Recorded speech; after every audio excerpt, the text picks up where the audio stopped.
Hey guys, it is currently 5 o'clock in the morning. I have not gone to sleep, and when I was getting ready to, it was like 4 o'clock, and then God was like, "No, no, no! Hey, I got an idea. I want you to do a video." And I felt like He told me He wants me to talk about praying while doubting. So if you go to James, verse 6, 1:6. It says, "But when you ask, you must believe and not doubt, because the one who doubts is like a wave of the sea, blown and tossed by the wind." So, just a little side note about this. It's not what I want to get across, but when you're tossed and blown by the wind, that's to me what that's saying is that your faith is determined on your circumstance. So, if you're going through a hard time, you're going to be like, "God, are you really all that good?" And if you're going through a good time, it's like, "God, you're so awesome." Don't be like that.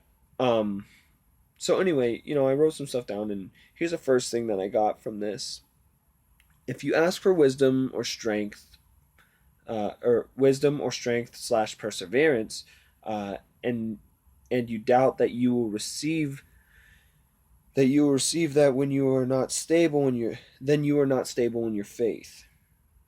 So if you're sitting there, God, even if it's not wisdom, strength, perseverance, whatever, even if it's not that, and you're just asking God, I need your help, or God, can you do this for me? Can you supply this for me? God, I don't have a way.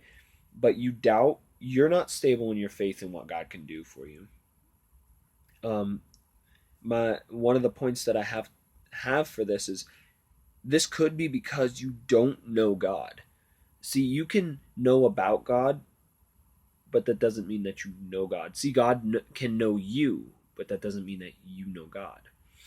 Um, and so a good way to know, or to know when you know God, is when you come into a place of relationship where you're not experiencing a love of a God anymore, but you're experiencing a love of a dad. Um Another reason could be because you're not rooted in your identity. See, God has a view of you and has a opinion of you, and not only does he have an opinion of you, he has an image of you. Um and that image is himself. Like, you were made just as he is. When you give your life to God, uh, you know you take on a new identity, and that's why people are so joyful at first, because they find that identity and they find joy in it, even if they don't realize it.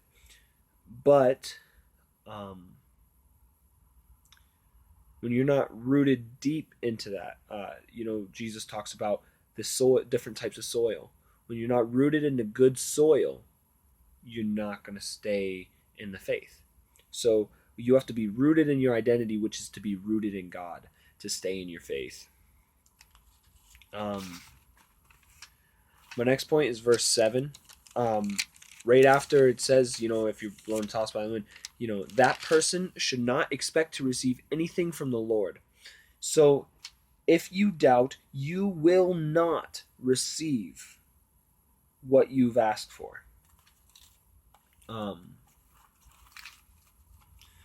if your heart is doubtful, there's a chance that when God gives to you, you'll forget he did it, or be swayed into thinking it wasn't him. So if you're doubtful and you ask God, "Hey, please do this for me," um, if you're doubtful and you ask God, "Hey, can you do this for me?" and he actually does it for you, like, I don't think that he would, um, depending on what you're asking for. Because if he did, then your faith, for one, your full faith isn't in him, it could be in something else. And if it happens, it's like, wow, this happened. And then you begin to think about it, it's like, well, God doesn't seem like God did that. And then you begin to put your faith into something else, thinking that that's what caused it. um this is something that can easily take place when we are doubtful, when we ask and receive. So yeah, I mean, I've pretty much covered that. Um and so, just a, like, little side note, is that God can give when we have doubt to give us faith. So like if you're asking God, and it depends on how you're asking as well. Like, if I'm asking God, can you do this? Can you do this? But in the back of my head, I'm like, I don't know if He'll actually do that. But if I say, God, I'm doubting, my faith is decreasing. I need your help. I am, I need something to show me, uh, to remind me of your goodness, Lord. Then in that case, me personally, I believe that He would do that for you, and He would give to you um, what you're asking for, because you want to have faith. You want to believe in Him, and you're not sitting there saying, I don't know, I don't know if God is actually going to do this, but it's worth a shot. That kind of thing. Now, finally, I kind of want to touch on what faithful and confident prayer can do. Um, when we don't doubt, our prayers are powerful to move God when we don't doubt. Oh, I don't know why I wrote that twice. Um, Mark 11:23 says that if we tell a mountain to be cast into the sea, it will actually happen. Like, could you imagine that? I actually have a quick testimony. I remember the moon was like this orange color, right? And I was on my way home from youth group. And I looked at the moon and I was like, God, can you make the moon white? Then like this thought came in and I was like, man, that ain't gonna happen. And then I was like, it's the moon, like. And then I was like, wait, but my faith can move mountains. And then it's like, yeah, but that's the moon. Then I was like, yeah, well, mountains are just a big rock, and so is the moon. And then I had faith that it would happen. Later that night, I took my dog out, and the moon was white. It was super cool. Like, I was like, oh! So, um, but this will only happen like if we don't doubt. This is what a confident prayer can do. Um, this is something only God can do. But we must be faithful and confident.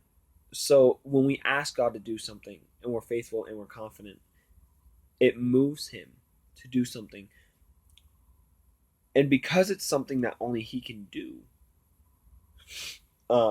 this is why I believe that God will be moved by our prayers in faith when we pray in confidence and in faith. So if we are confident, if we have faith in our God and are rooted in our identity, um, then our prayers can literally move God to do something for us. So, with that, thank you guys for watching this video, and I really hope that you guys learned something from this. It was really cool writing down this stuff and just learning from God. If you have any comments, go ahead and let me know what you think of the video. Don't forget to like and subscribe. Thank you guys, and I will see you in the next video.